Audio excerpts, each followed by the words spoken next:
Hello, everyone. Welcome back to the New Hampshire Business Show. My name is Chris Pastrana, and today we're here with Ryan Munn from Interchain LLC. How's it going? Great. Thanks for having me here. Okay, so let's get going. We have a lot to talk about today. Yeah. So we'll start with a little bit of history on you and the business, and we'll go from there. Yeah, great. Well, I've got kind of a diverse background, but I've always been interested in startup businesses and entrepreneurship. I think I was selling stuff on the street when I was 7 for some sales leadership club thing. Nice. My first experience was with vending machines, and in Vermont, there's a very low population density, so I discovered the challenges of that business and got out of that with a bit of a loss, but learned some lessons there. And I've been involved with IT. I've had jobs in IT and technology a number of times. I've also gone and worked in agricultural run greenhouses, and always kind of been in and out of education, from teaching snowboarding for 15 years as well as working with kids as a therapeutic crisis responder at one point when I was younger. Okay. So all these things have kind of crossed paths. I should probably dial this back a little bit. I dropped out of high school, went to college for a few weeks, dropped out again. My interest at the time was educational software development. So I'm still kind of there in that I'm consulting, I'm trying to teach people things, I'm trying to introduce technology. And so over the past few years, I was working in automotive finance and implemented a number of different technology solutions there, and saw an opportunity with the market shifting in blockchain and crypto, which I've paid attention to for a long time, to spin off and start my own firm, consulting in technology implementation for businesses, and take that opportunity to use that as a platform to get involved in a number of other areas that I find very interesting and socially impactful. Oh, wow. That's pretty cool. Thanks. So real quick, you said you were in auto financing? Yeah, way over Toyota. I was there for 4 years. Started off in Burlington and transferred down for a finance position down in White River Junction, and that's what brought me to the Upper Valley area there. Okay. So working as a finance manager, just getting the loans done? Yep. Okay. Yep. I understand that because I sold cars. Yeah, absolutely. So, all right, cool. Then you moved on to normal stuff, like blockchain. yeah, just that. Okay. So. Cool. So this is where the conversation is going to get a little heavy. Let's talk a little bit about what is blockchain and crypto and all that.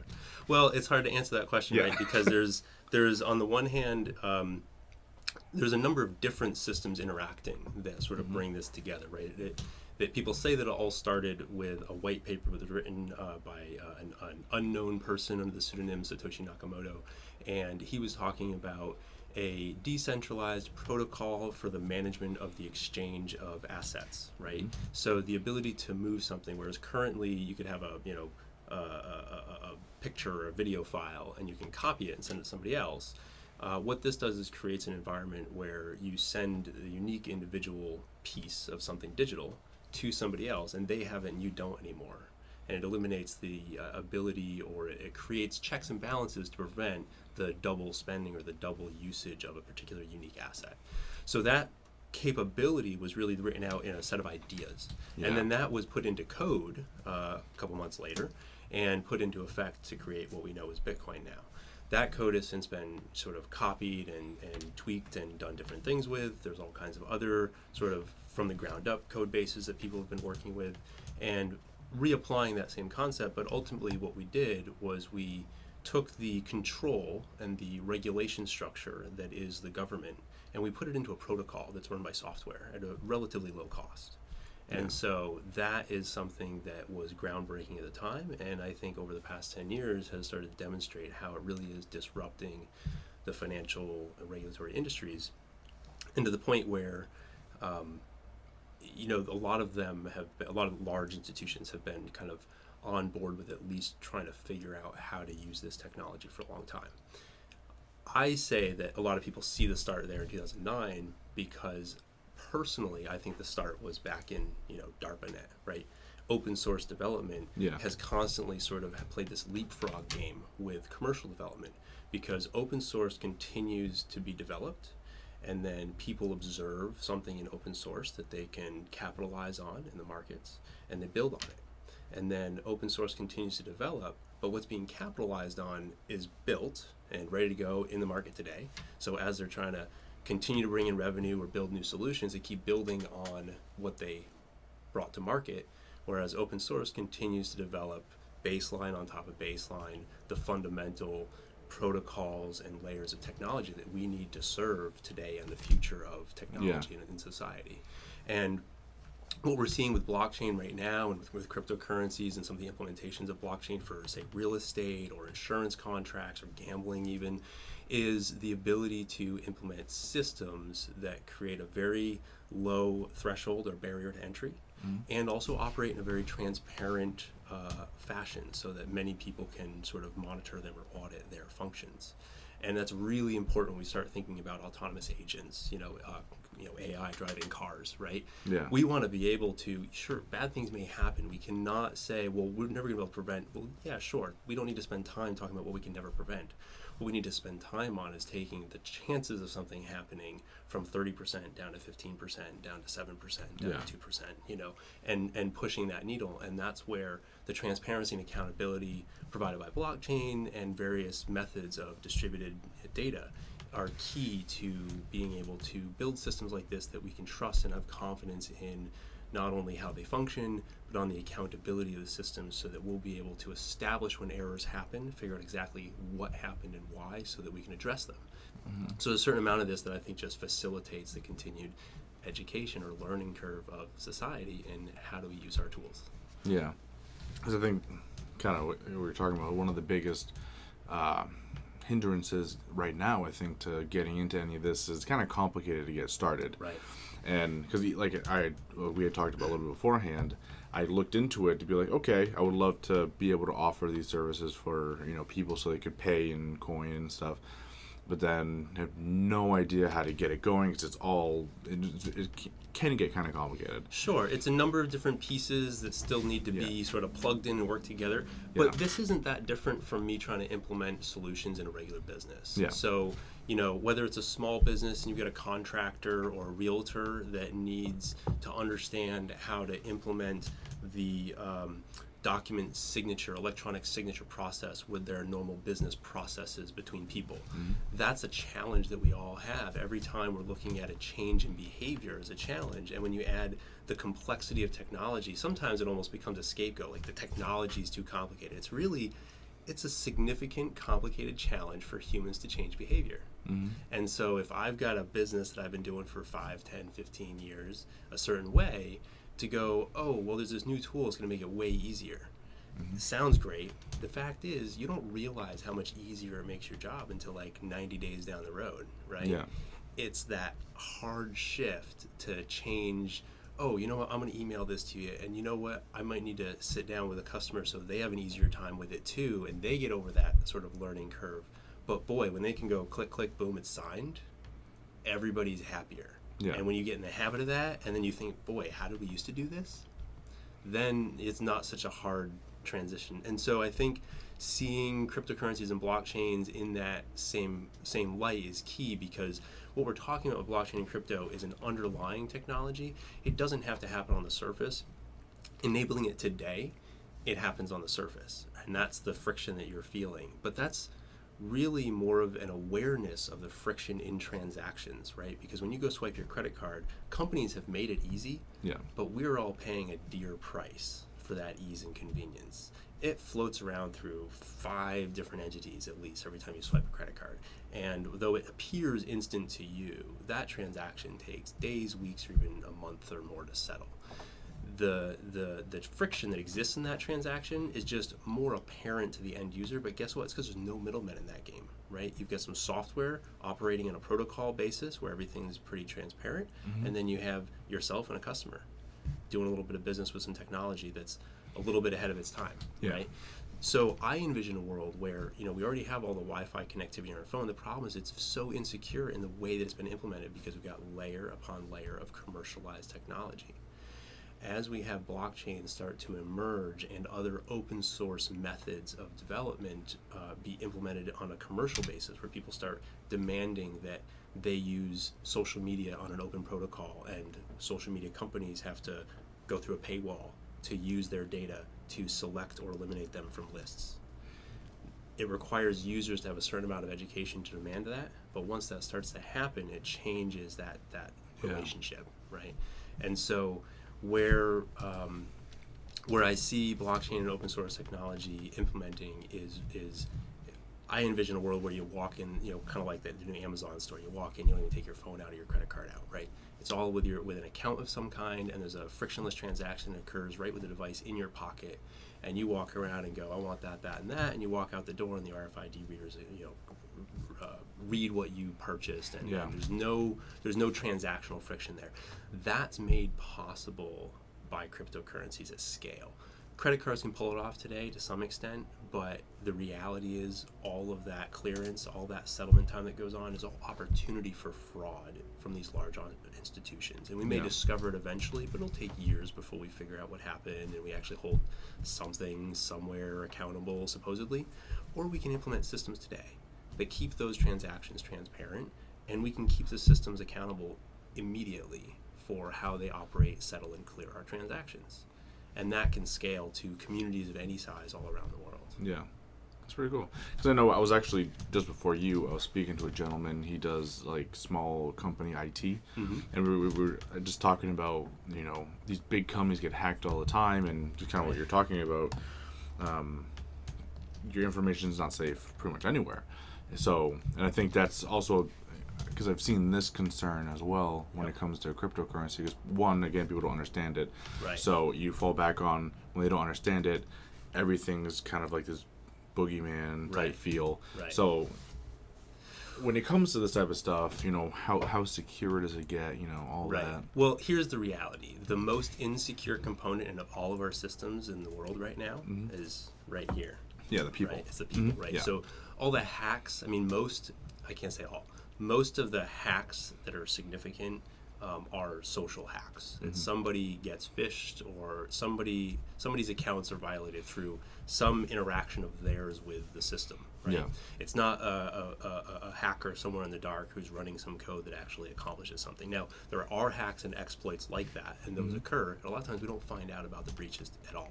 Right? Yeah. There's all kinds of breaches that occur. I mean, people's data's all out there, unfortunately. There's a huge portion of the American public that has all the pieces of their data out there that, whether it's our government or some other agency or anybody out there, if they have those pieces, they can basically put together identities. What we need to do is, first of all, recognize where is the needle in that conversation, right? People have a reactionary conversation about that, and they're talking about, oh, nothing's secure anyways, and they just want to give up, right? They're at 0% success rate, right? And then other people are like, oh, we've got to revamp the system completely, but we've got to be all in control of it, right? And they're all like, we got to go for 100%, protection. There's a couple components there. One, the first problem in design is that those problems arise out of a centralized silo of data, right? So Equifax, for example, 145 million records, right? How many systems did somebody have to hack to get those 145 million records? One. I mean, they may have gone through a couple different computers and servers to get to that one repository, but they got to a repository and got everything they were looking for. They got a big old pot of gold. Yeah. So the first solution to that problem is decentralize the pots of gold. Yeah. If you've got one coin to go after and you got to go after 145 million coins, that's a lot more work for a hacker to go after, and that changes the incentive dynamic for going after that reward, right?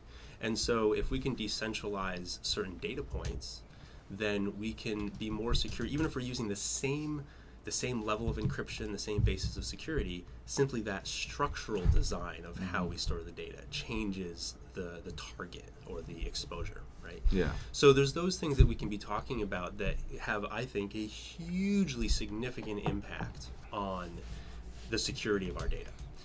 But then there's the scalability and actual implementation of those solutions, and we need to get lots of people playing on the same protocols. People agreeing to agree on certain ways of interacting with data and doing business. And that's again where I think blockchain has an opportunity to implement solutions that incentivize users from the ground up to start saying, hey, we want this, right? These systems only work and operate based on the existing participation within the system. So if they were really invaluable or they're really not valuable, why would anybody be participating?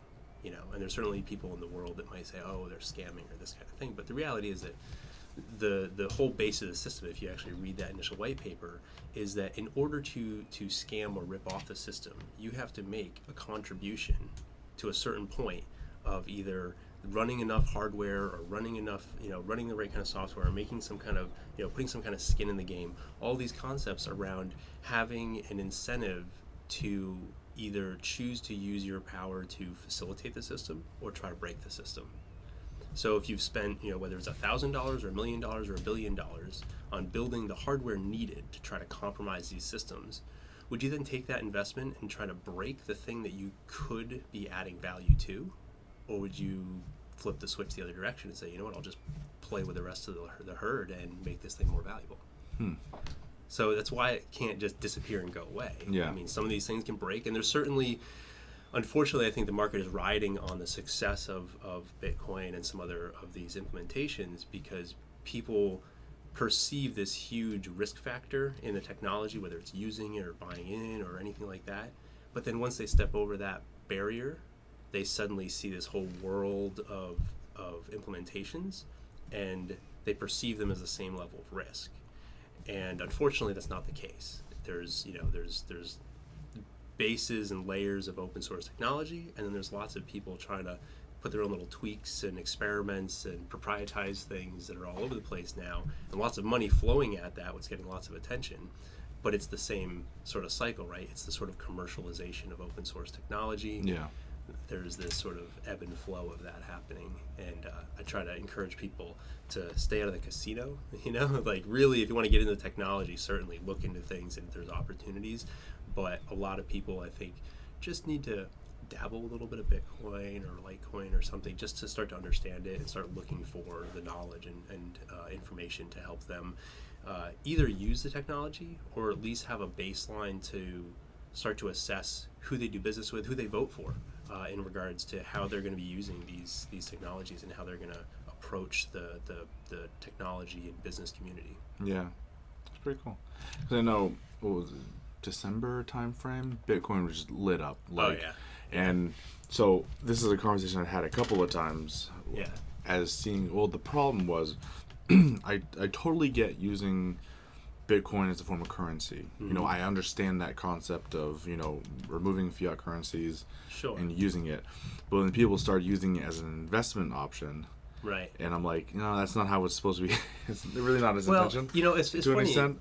Yeah, well, I do, but also Bitcoin fulfills one aspect of an economic equation, and it served as an economic reward for people who are participating in a network with no reward. So there was a cost outlay, excuse me, to people running the network that they were not getting any reward for, so they got these digital tokens that at the time were worth nothing. Yeah. And then eventually that recognition of value started to move, and that's gone up and down over time where the cost to produce in that network is greater than the reward, but then the reward has come back consistently.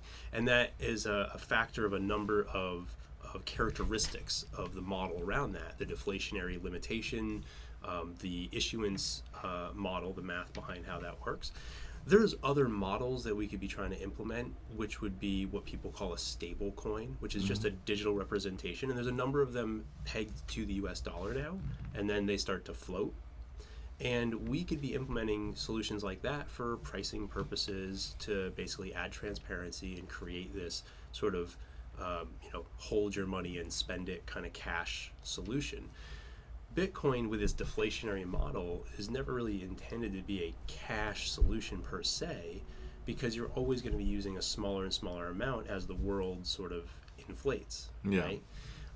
But what it can do is provide what nothing else in the world truly does, and what people try to tout gold for or things like that, and not just Bitcoin, but a deflationary asset, period. A deflationary asset tied to an organization and a network can have value, and that's essentially what gold in theory is, but that's what stocks are for companies, right? It's supposed to be this deflationary asset tied to the value of this real company. So in the terms of Bitcoin, though, there's no company, right? There's no government. There's the broadness and resilience of the network that gives it value, whereas other things may crash or fail. That is resilient to a lot of different sort of scenarios. And that has value in terms of storing capital that I've earned today and giving me the spending power that I may need from that capital in the future. And that's something that society lacks in many ways, because how is it fair that say my grandmother may have worked for 30-40 years for whatever different companies, and then she had to also, in addition to learning whatever expertise she needed for that job, learn how to invest as an expert too, so that she could maybe get 9% or better out of the markets and be able to have something to retire on. Yeah. How is that fair? We're demanding that people have two completely different levels of expertise in society in order to simply subsist in retirement. There's a key point missing there, and it can be provided, I think, by well-structured, well-managed deflationary assets that engage people simply on the concept of save today to have spending power tomorrow. And I think with technology and the challenges that we have with technology eliminating jobs in many ways, we have a whole different perspective that we have to start to employ with how do we value society, how we value culture, how do we implement solutions and change the way we think about the sort of 9 to 5 or the gig economy, and approach solutions for people that they can really engage with and embrace. Yeah. As you bring up a really good point with, we'll just talk about the elimination of jobs across the board and just the way everything's changing. It's going to be very interesting to see how kind of all of that plays out. Well, that's a big part of why I took the leap that I did to start the firm, because I have always implemented technology, whether it's to try to make something I'm doing more efficient or to try to make something flow better for a company.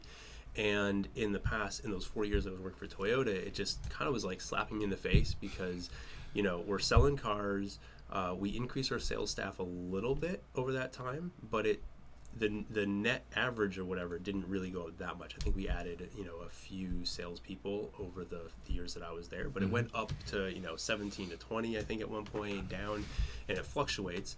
But then the phone staff, we increased jobs there, but that was because we took on a role that another store was taking on, right?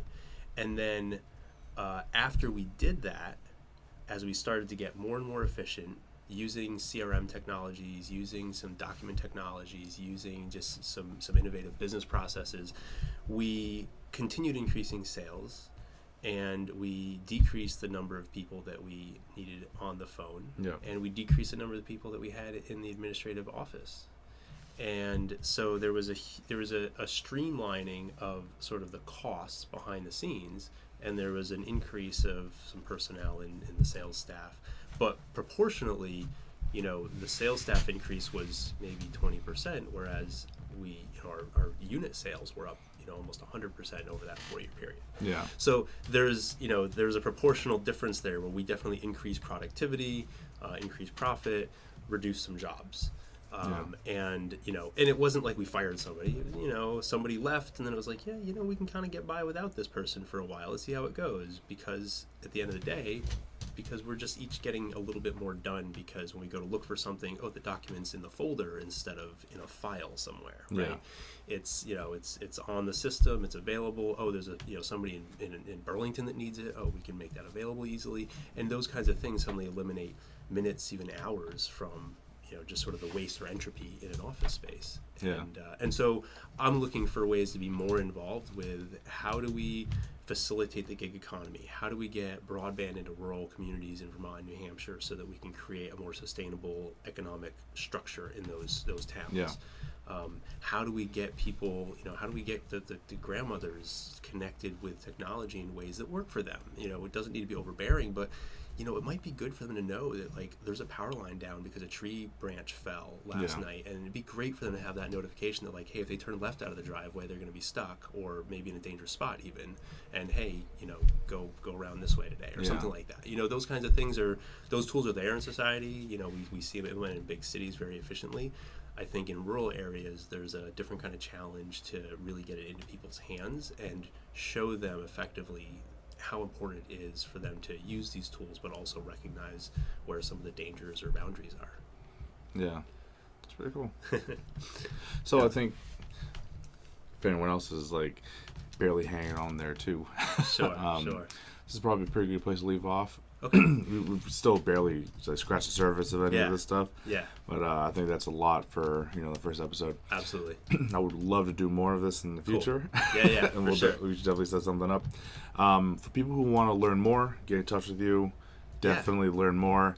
How do they do it? So Interchain.live, go online. Interchain.live will take you to the YouTube channel that I've done, and I've done a number of interviews on there with people from the industry, so you can get some insights and perspectives. I've also had some conversations on there with people local in Vermont, and certainly open to anybody in sort of the tri-state New England area that wants to connect and collaborate on doing stuff like that. So check out those videos. There's some resources in there to connect with some of these programs that are pretty easy, like Manabase. You can connect on there, get a wallet, and they're issuing currency regularly, creating a universal basic income program for the world. Now, the couple of bucks that you might get aren't a big deal to you, but that might be a month's salary in Venezuela. So if you got a friend in Venezuela, get on Manabase, get yourself hooked up, send them a link, get them hooked up, and that could be something that could be effectively changing people's lives as the future rolls out. So Interchain.live is me. You can find that page, and you can also reach out if you went to meet.interchain.live. I take free appointments on that. It's a scheduler, and Calendly, it's actually a great tool. I would show most businesses that are an alternative for saving their time on the back and forth on scheduling. Yeah. Very good. Cool. Yeah. Thank you for coming out today. I know it was a hell of a drive, so sure. thank you very much. No problem. Thank you for having me. And maybe we'll reconnect. Is it the 31st? You're going to be up in the Upper Valley area, Lebanon. Awesome. Yeah, Maybe we can reconnect then. Yeah, if you want to do another one in like a week, absolutely. Yeah. I'm all for it. Cool. Yeah. Cool. Sounds good. Yeah, I was trying to do a weekly thing with my show are you still recording or it doesn't matter, but yeah, it doesn't matter. I was trying to do a weekly recording with my show, and I stuck with it for, gosh, you can probably see if you look at the dates. Like, I stuck with it for a while, and then it got tiring trying to juggle it with other things. Yeah. But I do it now and then still, and I try to use it more as an opportunity when I get a chance to pull somebody on for an interview as like a CEO. Like right now I'm working on the CEO of igo.ai, which is pretty cool. They're a company that's been around since 1997. And they've been developing artificial general intelligence. The founder of the company is like one of the first guys that collaboratively wrote about the concept of artificial general intelligence. Yeah. And they've got basically these AI bots that they're building, which is called an exocortex. So it's your AI. So it's not running, it may be running on a server you may pay for them, but it's your unique individual implementation, as opposed to like Watson and Google and all that stuff, where you're sending requests to an AI that's basically like one big AI of theirs. And so this is, you own your AI, you own your data, you own everything that the AI is building, and then you can shop a market of skills for your AI that can be plugged in. And so the brain, so to speak, that learns all of your preferences and things that you've done with it, can then utilize all that background information for a new skill. So they have some cool like examples of how the tech works compared to like, say, some of the other competitive ones out there. Yeah. And it's definitely, I mean, they're a leap ahead, and they're creating this blockchain implementation to enable the open, transparent marketplace for people to build their own AI skills to plug into their exocortex. Wow. But really exciting stuff. And and there's a huge conversation to be had there about transhumanism, I think it is. And so that's sure. Like, super phenomenal. Yeah. So I do some thinking about that stuff. Actually, if you went to blog.interchain.live, I've got not a lot on there, but that blog I keep up because it gives a kind of a snapshot of things I've been thinking about for the past dozen years. Yeah. I've got some real old posts on there, and I filtered a few things out, but it really kind of goes through a progression of me kind of evolving, trying to write and just get some ideas out there. But it starts off talking about the concept of anti-affinity, which is a word I made up, and just being against limitations and really taking action to strive against things that sort of limit our barriers or understanding. Okay. And so from there, it's kind of evolved from like vote with your dollars, look for opportunity, think outside the box, to cryptocurrency and blockchain, and this is really the technological implementation of what we've been trying to do for hundreds of years, which is figure out how to all get along. Yeah, and I love it. Have you read the book, The Starfish and the Spider? No, but someone else recommended that to me. Yeah, I'm actually reading it right now. That's why, like, this whole conversation has to do a lot with what they're talking about with decentralized, government apps, a whole bunch of stuff like that, and how powerful it is, and why typically wins when you put it Right. against something that's centralized. Yep. And so it's very interesting. Like you're talking, and I'm like, oh, okay, yeah, I'm getting that a little bit. You Yeah, know, I'm on yeah. a very different level, but So, well, I spent a bunch of time actually consulting in the Vermont State House, and Yeah. we got this blockchain bill passed this past year. Mm-hmm. And it was, I mean, a lot of it was basically, I was figuring out ways, conversation after conversation, to illustrate in some kind of historical context how this all applies to today. You know, Mm-hmm. so like when I do a workshop, first thing I do is I write on the board cryptocurrency, smart contracts, and distributed ledgers. And then I cross off the prefix and go, let's talk about currency contracts and ledgers. Because the fact is that most of us walk around in society, and even if we understand that stuff to some extent, we operate on assumptions that we don't need to understand those things. Yeah. Right? Because everything works easily for us Americans. Right? But the world doesn't work in such a frictionless way. And we can't all contribute to the solutions if we don't understand the problem. yeah, Right? And so being aware of where those problems lie is really important. So I'd say, cross off the prefix, and so currency, contracts, and ledgers are the basis of society and empires for millennia, right? The Chinese empire built their empire on coded ledgers, right? They were able to create units of account, keep track of them, and use codes within those ledgers in order to confirm that what came from here and showed up there and then came back here was all accurate and valid, because only certain people in the network knew that code. And so if there was a violation or a break in the information, there's only so many people that could be, that would be held accountable. And in between, if somebody tried to alter it, you'd know, right? That's the fundamental technology that built empires. The difference is that today, you and I have that smart person with the ability to exercise those kinds of skill sets in our pocket, in our phone, yeah, right? So we all individually have the power of an emperor 2,000 years ago. And that's a hugely disruptive thing in our existing society and institutional structures. yeah, It doesn't mean it's got to break it all down, but it does mean that as we start to recognize that power, we're going to reform our institutions, reform our structures in ways that better reflect the foundation that they're built on, which is real people. And so I think that's really exciting. Yeah. And so, I'm basically chasing that. it's pretty good. I like it. Right on. Well, yeah, thank you for having me down. Absolutely. Definitely. This has been fun, and I look forward to seeing what else you have on the show. Absolutely. Cool. Thank you guys so much for watching. We're gonna have the last word from our sponsors, and everyone have a great day. That's it for today, everyone. But it doesn't have to end there. Head over to iTunes, Stitcher, Google Play, or iHeartRadio to get more from New Hampshire's top entrepreneurs.